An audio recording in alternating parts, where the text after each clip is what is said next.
नमस्कार, शब्द साची विंध्य के समाचार बुलेटिन में आपका स्वागत है। मैं हूं आपके साथ न्याजिया। शुरुआत करते हैं हेडलाइन से। रीवा में तेज रफ्तार यात्री बस नाले में पलटी, 2 दर्जन से ज्यादा यात्री घायल। रीवा में बस चालक की सूझबूझ से बची यात्रियों की जान। रीवा जेल में उम्र कैद की सजा काट रहे बंदी की मौत। रीवा में सर्पदंश से 17 वर्षीय किशोरी की मौत। एसजीएमएच रीवा में भीड़ नियंत्रण के लिए 1 सितंबर से लागू होगी नई व्यवस्था। रीवा में अमहिया के राजा की भव्य प्रतिमा के दर्शन को उमड़ रहे श्रद्धालु। रीवा में बिना नंबर प्लेट के दौड़ रहे पुलिस के 112 वाहन। रीवा में यूरिया खाद की किल्लत को लेकर किसानों में आक्रोश, आंदोलन की चेतावनी।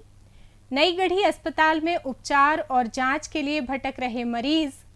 चित्रकूट में पशु तस्करों के साथ पुलिस मुठभेड़, 2 बदमाश और 1 जवान घायल।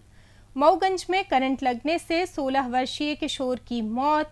रीवा में किसान नेता मिथिला सिंह को कम्युनिस्ट पार्टी ने दी श्रद्धांजलि। और मध्य प्रदेश के 12 जिलों में भारी बारिश का अलर्ट। जादू देखा है, हम दिखाते हैं। आप सोचिए, हम बनाते हैं। अपने घर या ऑफिस को सजाएं मनपसंद डिजाइन के कस्टमाइज वॉलपेपर्स, ब्लाइंड्स, पेंटिंग्स और लेजर कटिंग से बनी आकर्षक चीजों से। आज ही कॉल कीजिए 7611125428, क्योंकि आपकी कल्पनाओं को पंख देना भी जरूरी है।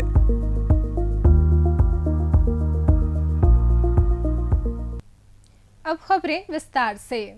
रीवा शहर के चोरहटा थाना क्षेत्र अंतर्गत कुल्लू मोड़ के समीप शनिवार सुबह करीब 8 बजे एक भीषण सड़क हादसा हुआ। बस में 30 से 35 यात्री सवार थे। भारत ट्रेवल्स की यात्री बस जो सिमरिया से रीवा की ओर आ रही थी, अनियंत्रित होकर सड़क किनारे नाले के पास पलट गई। इस हादसे में 2 दर्जन से ज्यादा यात्री घायल हो गए, जिसमें ज्यादातर छात्र और छात्राएं शामिल हैं। प्रत्यक्षदर्शियों और घायल यात्रियों के अनुसार बस तेज रफ्तार में थी। कुल्लू मोड़ के पास सामने से आ रहे एक बोलेरो वाहन को बचाने के प्रयास में चालक ने बस को सड़क से नीचे उतारा, जिसके बाद वो नियंत्रण खो बैठा और बस पलट गई। यदि बस 10 मीटर और आगे चली जाती तो ये गहरे नाले में समा सकती थी, जिससे हादसा और भी भयावह हो सकता था। हादसे में कई लोगों को गंभीर चोटें आई हैं, जिनमें पीठ, हड्डियों और पैरों में चोटें शामिल हैं।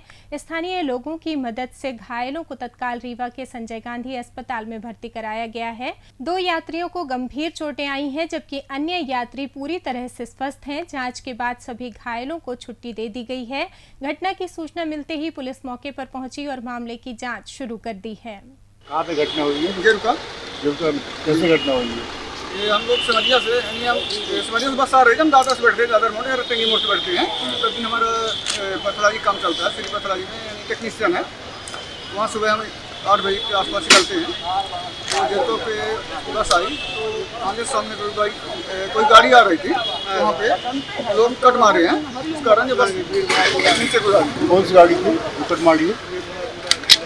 थार ओवर करके, ऐसा ज़्यादा देख नहीं पाई कौन सी गाड़ी थार करती थी। टिकट मांगा, पलट गई। तो वो नहीं पलटी थी, बस नीचे कूदा थी। लगभग 25-30 लोग थे। 5 लोग शीशा फोड़ के निकाले के बाद बस चालक भी तेज चला गया था। बस चालक तेज चला रहा। कितने बजे घटना है ये? लगभग 8-10 के आसपास। उसके बाद कितने बजे पुलिस कितने बजे पहुंची, एम्बुलेंस कितने बजे पहुंची?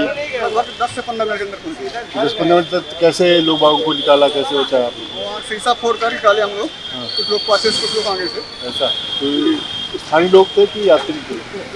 यात्री भी रहे, स्थानीय लोग भी तुरंत आ गए थे।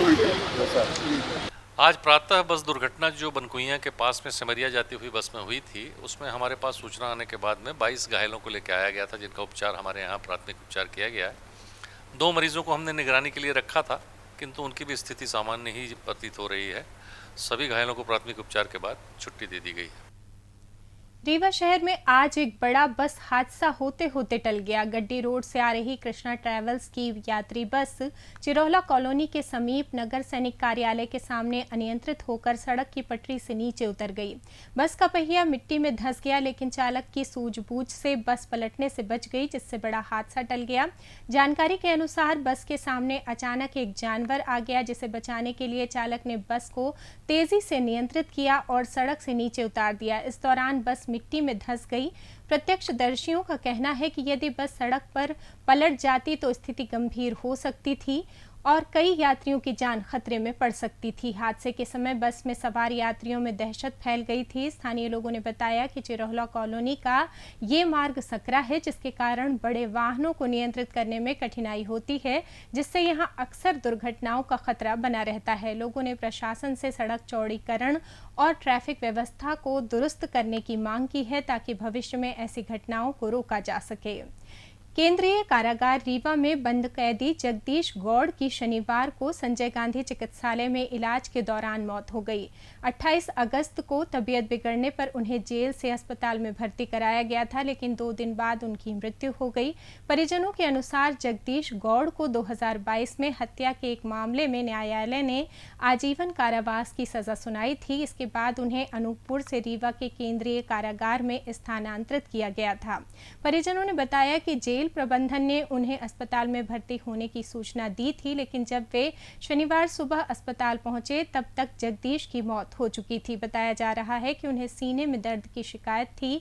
बंदी की मौत के बाद नायब तहसीलदार ने मौके पर पहुंचकर परिजनों के बयान दर्ज किए। पुलिस और जेल प्रशासन मामले की जांच कर रहा है। इस तारीख को ससुर जी वहाँ से मतलब भर्ती हो गए थे शाम टाइम 8 बजे समथिंग। फिर 8:30 बजे हमारे नंबर पे फ़ोन गया। फिर हम लोग सुबह भोर में हम लोग आए रीवा चिरमिरी से। फिर वही आज पूरा दिन रात वो चला। दवाई उनका धड़कन में मतलब बहुत घबराहट थी, धड़कन तेज चल रही थी। किस मामले की सजा काट रहे थे? ये वो क्या बोलते हैं, मर्डर केस में। कितने साल जेल में है? ये 2019 से इनका चालू हुआ है। अभी 2.5 साल हुआ इनको मतलब सज़ा पड़े हुए। ये 7 साल हो गया। रीवा के संजय गांधी मेमोरियल अस्पताल एसजीएमएच में बढ़ती भीड़ और अव्यवस्था को नियंत्रित करने के लिए 1 सितंबर से नई व्यवस्था लागू की जा रही है। अस्पताल में मरीजों के परिजनों की भीड़ के कारण अक्सर अव्यवस्था और विवाद की स्थिति उत्पन्न हो रही थी। एसजीएमएच के मुख्य चिकित्सा अधिकारी यत्नेश त्रिपाठी ने बताया कि नई व्यवस्था के तहत अब मरीज के साथ केवल एक परिजन को रहने की अनुमति होगी, जिसे विशेष गेट पास जारी किया जाएगा। इसके अलावा मरीजों से मिलने के लिए दोपहर 3 से 5 बजे का समय निर्धारित किया गया है। यद्यपि ये नियम पहले से लागू था, लेकिन अब इसका सख्ती से पालन कराया जाएगा। ये कदम अस्पताल में व्यवस्था बनाए रखने और मरीजों को बेहतर चिकित्सा सुविधा प्रदान करने के उद्देश्य से उठाया गया है। मरीजों के साथ परिजन आते हैं, वो कभी भी आते हैं, 4-5 से कम की संख्या में नहीं होते हैं और हमेशा बने रहते हैं। ये हमारे लिए भी परेशानी बनती है और यहाँ जो भीड़ बढ़ती है जिससे अव्यवस्था होती है और चिकित्सकों को परेशानी होती है वह अलग। इस संबंध में बहुत पूर्व से एक नियम लागू है, जिसमें एक मरीज के साथ एक परिजन रहने की व्यवस्था है। इस पर हम अब धीरे धीरे हमने ये फैसला किया है पूरे प्रशासन ने कि उस पर सख्ती करेंगे। तो मेरे वरिष्ठ अधिकारियों के निर्देश मिले हैं कि 1 सितंबर से इस पर सख्ती करके दोपहर 3 बजे से 5 बजे तक जिन्हें भी अपने मरीजों को देखने आना हो वो आएँ, उनके हालचाल लें, उनसे बात करें और चले जाएं। 5 बजे सायं से लेकर अगले दिन दोपहर 3 बजे तक कृपया मरीज के साथ एक ही परिजन रहे, जिसका एक गेट पास हम अलाउ करेंगे और उस गेट पास के माध्यम से ही हम अंदर प्रवेश देंगे चिकित्सालय में। इस व्यवस्था को लागू करने पर सख्ती से विचार हो रहा है। मेरी सबसे अपील है, आम जनता से अपील है, आपके माध्यम से अपील है कि कृपया इसको लागू करने पर सहयोग दें। रीवा जिले के सुहागी थाना क्षेत्र के ग्राम ढखरा में सर्पदंश के कारण 17 वर्षीय सिमरन सोनी की मौत हो गई। परिजनों के अनुसार शुक्रवार देर रात करीब 2 बजे सोते समय सांप ने सिमरन को काट लिया, जिससे वो अचेत हो गई। आनन फानन में उसे संजय गांधी चिकित्सालय में भर्ती कराया गया, लेकिन इलाज के दौरान शनिवार को उसकी मृत्यु हो गई। पुलिस ने मामले की जाँच शुरू कर दी है और प्रकरण दर्ज किया है। बता दें कि जिले में अगस्त महीने में सर्पदंश के 10 से अधिक मामले सामने आए हैं, जिनमें मरीजों की उपचार के दौरान मृत्यु हुई। चिकित्सकों का कहना है कि सर्पदंश के मामलों में लोग सीधे संजय गांधी अस्पताल ले जाते हैं, जिससे समय बर्बाद होता है। उन्होंने बताया कि सर्पदंश का एंटी वेनम डोज सामुदायिक स्वास्थ्य केंद्रों पर उपलब्ध है, जहां प्राथमिक उपचार तुरंत शुरू किया जा सकता है। रीवा शहर के अमैया में मुंबई की प्रसिद्ध लालबाग के राजा की तर्ज पर अमैया के राजा की भव्य प्रतिमा स्थापित की गई है। इस शानदार प्रतिमा के दर्शन के लिए बड़ी संख्या में श्रद्धालु उमड़ रहे हैं, जिससे क्षेत्र में उत्साह और भक्ति का माहौल है।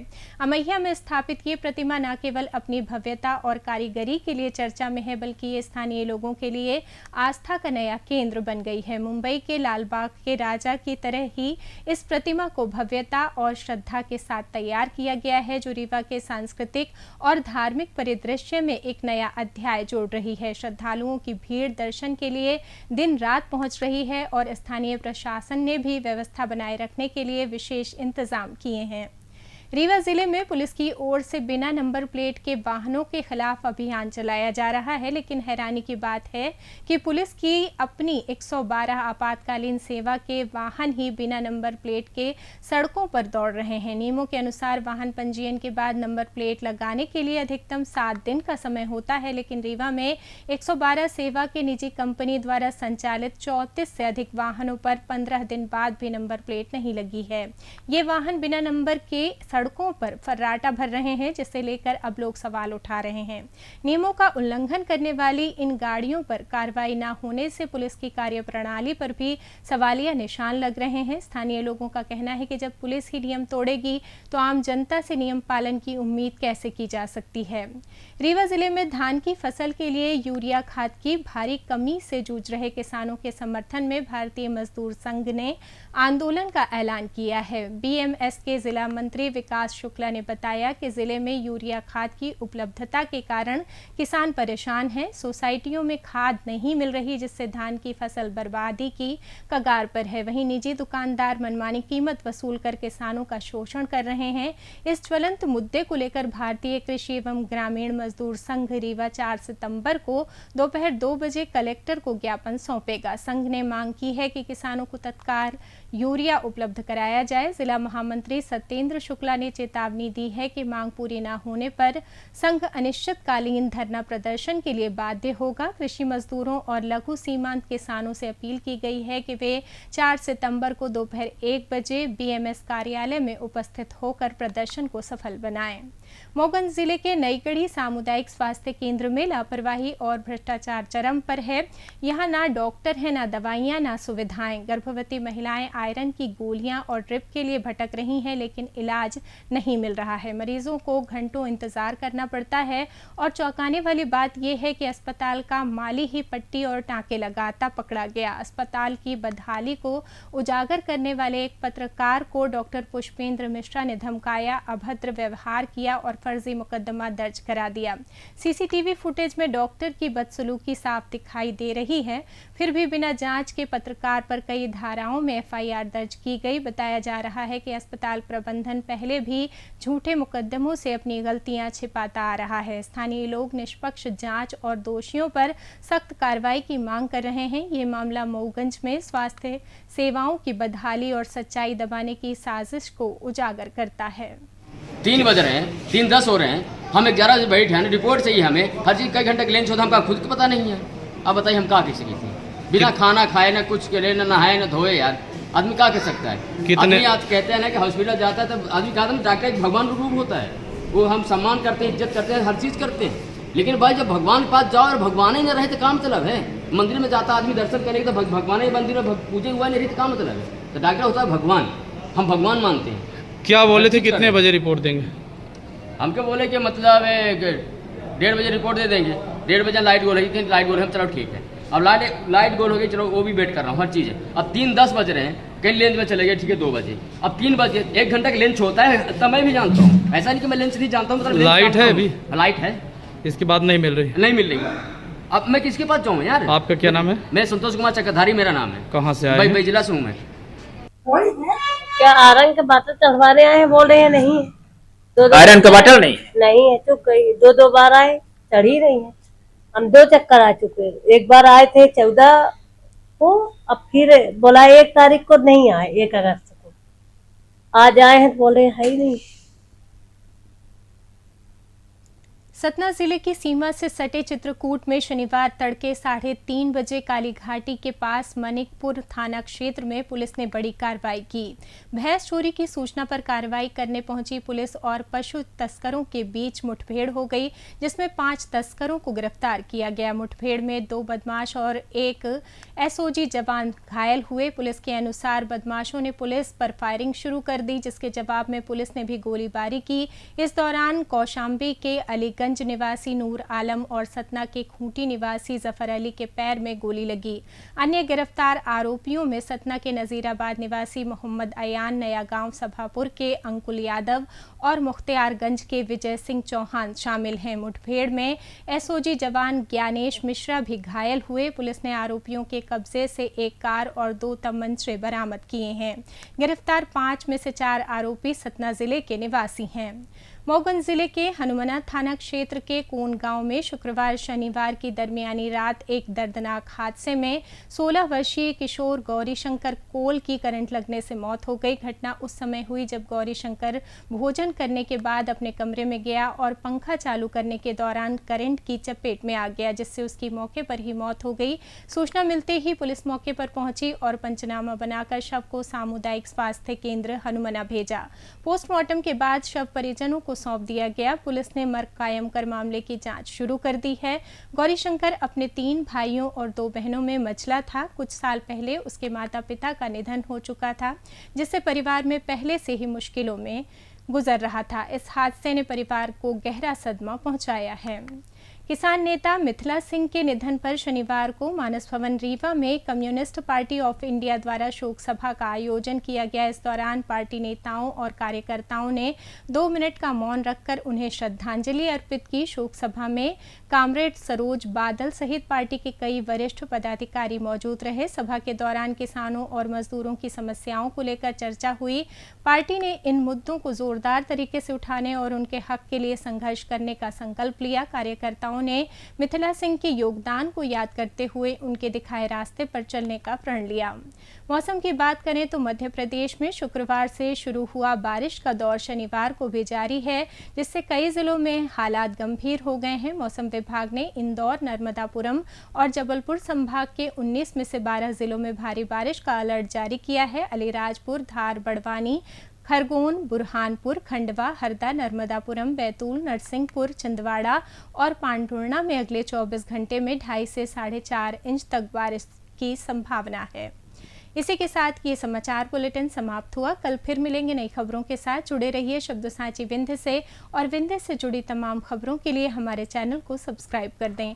अपने आसपास की खबरें हम तक पहुंचाने के लिए स्क्रीन पर दिए नंबर पर आप संपर्क भी कर सकते हैं। धन्यवाद।